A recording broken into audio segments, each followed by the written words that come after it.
Hello guys, नमस्कार दोस्तों। तो आज इस वीडियो में I am gonna talk about one of the biggest scams that is done to you guys during your NEET UG preparation. एक बहुत बड़ा स्कैम या फिर स्कैम कहूँ, मैं सिंपल भाषा में ये कहूँ कि स्टूडेंट्स के साथ कहीं ना कहीं, ठीक है, उनके माइंड में भी कंफ्यूजन क्रिएट होता है जब भी आप नीट यूजी की प्रिपरेशन करते हैं। ठीक है, भले यदि आप अभी कर रहे हैं या फिर आपने इस साल दिया है, तो ये चीज़ मेरे को शायद आप लोगों ने फील की होगी, मैंने तो डेफिनेटली की है ना।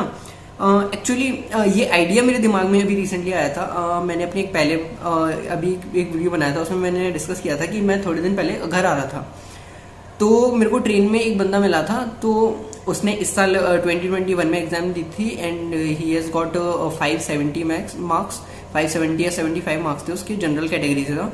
तो उसने काउंसलिंग भी नहीं की, उसको समझ आ गया कि कुछ होगा नहीं, तो उसने प्रेपरेशन चालू कर दी। तो वो मुझे बता रहा था कि उसका एक दोस्त था, ठीक है, कोचिंग में उसके 620 630 मार्क्स आते थे, है ना।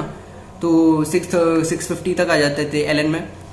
एंड फाइनली व्हेन जब मेन एग्जाम होती है नीट की, तो उसके 550 540 रह जाते। तो ये काफ़ी सारे लोगों के साथ, ठीक है, कि कोचिंग में या तो कोचिंग में नहीं आते, मेन एग्जाम में आ जाते हैं, है ना। तो एक बड़ा कंफ्यूजन सा क्रिएट होता है ना कि अभी भी आपके जैसे मेजर पेपर अभी आई होप शायद शुरू हो गए होंगे, नहीं हुए तो आपको खुद को प्रिपेयर कर लेना है कि आपके मेजर पेपर होंगे नीट यूजी वालों के लिए, है ना। तो आपके यहाँ पे मार्क्स आ रहे हैं तो आप उसके बेसिस पे आपका माइंड सेट क्रिएट होता है, बट मेन एग्जाम में जाके कुछ और ही होता है। तो ये क्यों होता है, ठीक है, इसके बारे में मैं आपको एक छोटा सा हिंट दूंगा, है ना, और बहुत ही ज़्यादा इंपॉर्टेंट चीज़ बताऊंगा ताकि आप एग्जैक्टली कंसिस्टेंटली अपने एग्जाम के लिए फोकस कर पाए, है ना। तो बिना किसी के कान में खुजली किए हुए शुरू करने से पहले क्या, एक छोटा सा काम, अगर चैनल पर नए हो तो देखो, ये अगर मेरा प्यारा सा थोड़ा, मेरा प्यारा सा भोली वाली सूरत पहली बार देख रहे हो, अगर नीचे लाल कलर का बटन चमक रहा है तो यार उसको चमकाओ मत, उसको दबा के ग्रे कर दो, ठीक है। तो यार प्लीज़ चैनल को सब्सक्राइब। पॉइंट पे आते हैं, ठीक है। होता क्या है कि कोचिंग में, जैसे वो बता रहा था कि कोचिंग में आपके मार्क्स कुछ और आते हैं और मेन एग्जाम का सिनेरियो ही कुछ और होता है। तो ये बहुत लोगों के साथ हुआ, मेरे भी काफ़ी सारे फ्रेंड्स थे ऐसे कोचिंग में जिनके मार्क्स थे, बट ठीक है। तो एक्जैक्टली होता क्या है कि बहुत सारी जगह मैंने देखा है, एलएन के मैंने पेपर्स देखे, आकाश के, बहुत सारी कोचिंग से ही करती है कि उनके पेपर्स का आप खुद देखोगे कि पैटर्न अलग ही रहता है। जैसे कुछ स्पेसिफिक हमारी सीएलसी कोचिंग में होती थी, बायोकेम डीटीएस होती थी, है ना। तो स्पेसिफिक सब्जेक्ट्स के भी पेपर्स होते हैं, फिजिक्स का पेपर हो रहा है, चाहे केमिस्ट्री का पेपर हो रहा है। तो जिस स्टूडेंट से मेरी बात हुई थी वो भी बता रहा था कि फिजिक्स में थ्योरेटिकल सारे थ्योरी के क्वेश्चंस दिए जा रहे हैं, तो इनका बेसिकली पैटर्न अलग रहता है ना।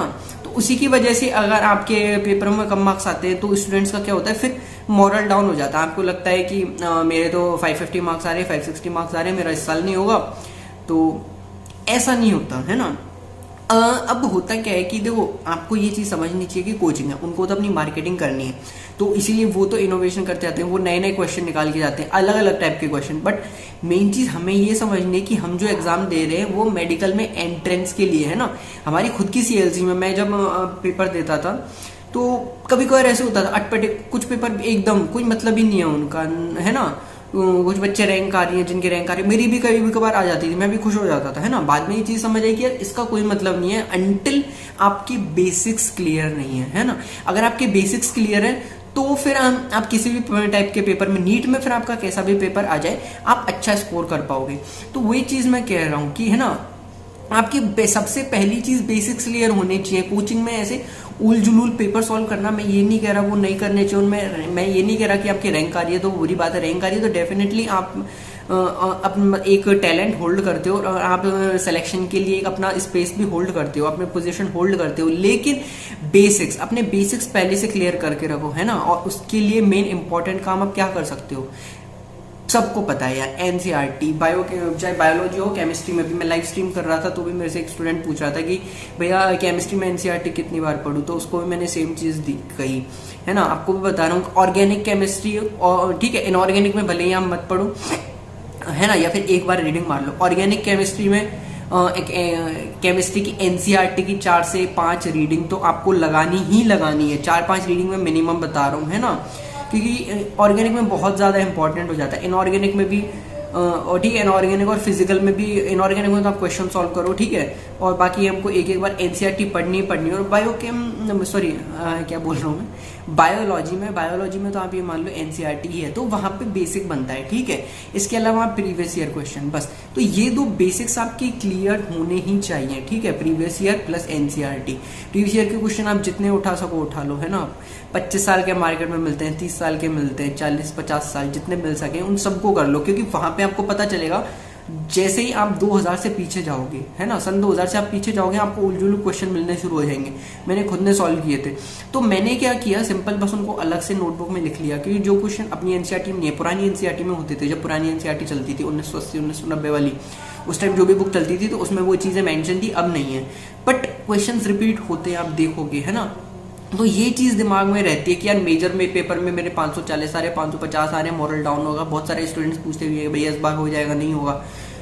डोंट वरी, बेसिक्स पे अपना फोकस, ठीक है, फोकस अपना एक जगह रखो। मेरे को पता है कोचिंग आप करेंगे यार, उनको मार्केट चलाना है अपना, है ना, ठीक है यार। बाकी तो अपनी प्रेपरेशन कंटिन्यू रखो और जितना हो सके अच्छा उतना टेस्ट में स्कोर करो, मेजर टेस्ट के लिए प्रिपेयर हो जाओ। बाकी बहुत सारी बातें अपन करते रहेंगे, तो उसके लिए आपको चैनल को सब्सक्राइब करके रखना पड़ेगा, है ना। और एक इंपॉर्टेंट चीज मैं हर बार कहता हूँ, आगे भी कहता रहूंगा, रेगुलरिटी, कॉन्टिन्यूटी मेंटेन करके रखो, ठीक है। मिलते हैं हमसे नेक्स्ट वीडियो में, तब तक के लिए tata bye bye, see you. Subscribe कर देना।